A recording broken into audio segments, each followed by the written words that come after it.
It's 2020, and there's a good chance that either you have a resolution to be better with your money or to be better with your health. And when you look at a lot of information out there, it'll look like you have to pick one or the other because being healthy costs more money. But in this video, I'll prove to you that being unhealthy will actually cost you millions of dollars over your lifetime.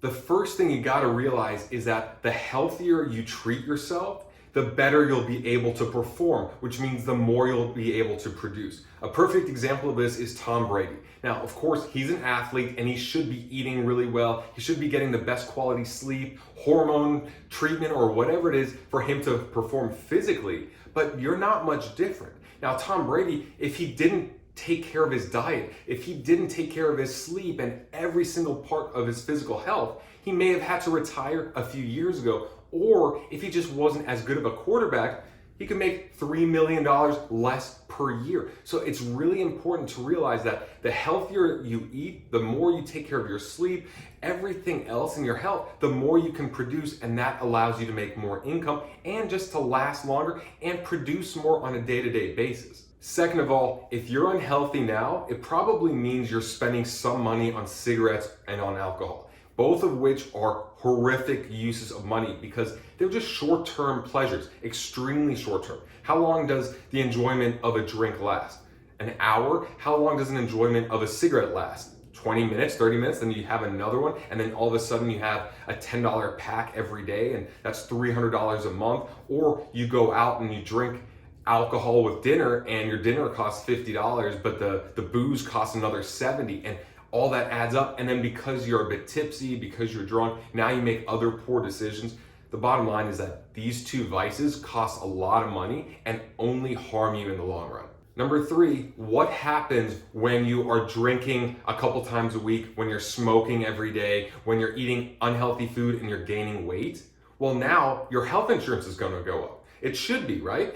If I'm a company and I'm gonna insure two people and one person exercises every day and doesn't drink, doesn't smoke, and does everything right, they're not gaining fat, they're taking care of their body, they are less of a risk for me, so they should be rewarded. Just like your auto insurance. If you don't get in accidents, if you don't drive that often, your insurance should be lower. But if someone is smoking and drinking and eating garbage food, and it might be cheaper food and you might be saving money there, but now you're paying an extra $200 a month on your health insurance, that makes no sense. You're hurting yourself in the long run, plus you're paying for it in the short run. Number four is that you end up spending more money on medication. As you continue to eat poorly, you gain weight, you smoke, you drink, you do all these things that are bad for your health. At some point, your body can't take it anymore. You're eventually going to be on a medication. Now it's diabetes medication, and now it's like heart disease medication. Now it's all this stuff. So your health insurance goes up and you're paying for medication. And even if you are covered by your employer, what happens after that is if you're sick and you're working less and less, how valuable are you to your employer or to your business or whatever it is you do for a living?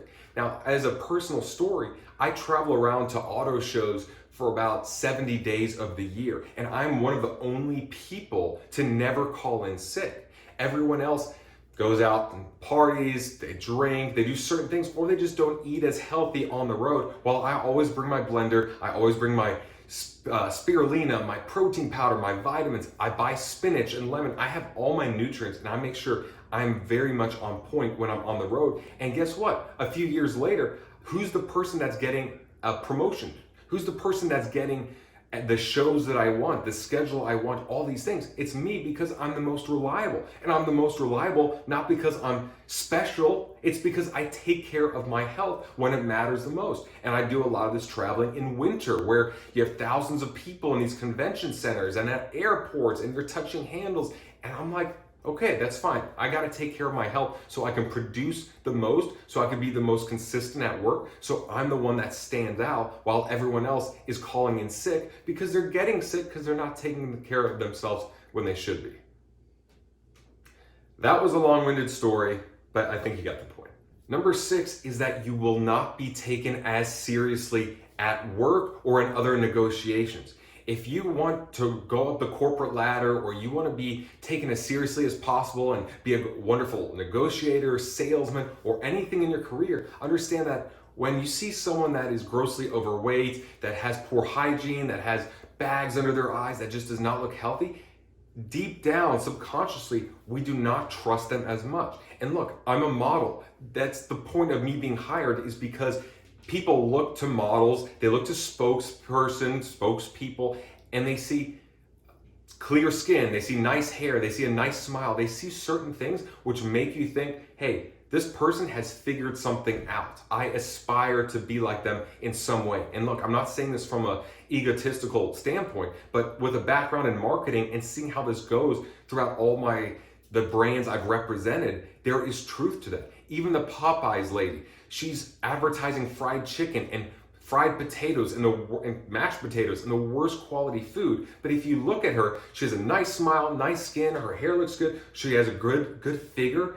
And you're like, hey, Popeye's chicken, that looks great. It doesn't look like I'll be weighing 400 pounds, have pimples everywhere, my hair's falling out, I'll feel miserable. Hey, she looks energetic and nice. So the point is that if you want to be taken as seriously as possible, if you want to climb up the corporate ladder, if you want to progress in your career, your energy levels, but also your physical appearance matters. And it might not sound nice and politically correct, but that is important. You think of presidential candidates, you think of people in office and it's CEOs that have to speak in front of people. How do they dress? How do they look? What is their posture? What is their hair like? What is their skin like? You can't have someone that is a poor representative of your company, and you are ultimately the representative of everything that you stand for. So you're a representative of your school, your friends, your family, your beliefs, all of that. So think about that when you want to be unhealthy and not take care of yourself.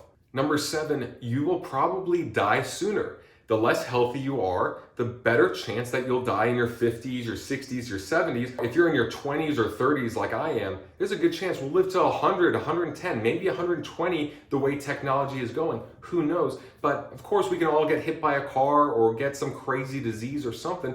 But the bottom line is the healthier you are today and throughout your life, the longer you'll end up living. And when you have investments, when you take care of your money, when you put it in things that grow with compound interest, the difference between dying at 90 and dying at 100 could mean an extra $5 million in your investment account. So let's combine everything. You save a few $100s a month because you're not drinking much, you're not smoking, you're not spending all this extra money on your health insurance perhaps, and now you have $250 extra here, you're closing an extra sale, you're getting taken more seriously at work, you're producing more, your energy's higher, you're a better influence in your work environment, so now you're making more money. You combine all that and you throw it in a portfolio and your retirement, your 401k, and by the time you retire, you can have an extra 1.5 million plus live longer, be happier overall, and that sounds so much better than let me cut $3 from my grocery bill here because I can get Pop-Tarts instead of something healthy. Well, that's very short-term thinking. And what I've learned is kids have a short-term mentality. Children have that short-term mindset. Adults think down the road. They think, what's going to happen 10 years, 20 years, 30 years from now? Have that adult mindset. Invest in your health. If you'd like to see these numbers written out, I wrote a detailed article on Medium with this exact storyline, with a hypothetical of all the money that someone can be saving and making, and how much that's going to lead to a much bigger, better retirement for you. So check that out in the description below, and stay tuned for my next video where I show you how you could save money on your groceries and still eat healthy, organic food. Thanks so much for watching, and I'll see you on the next episode.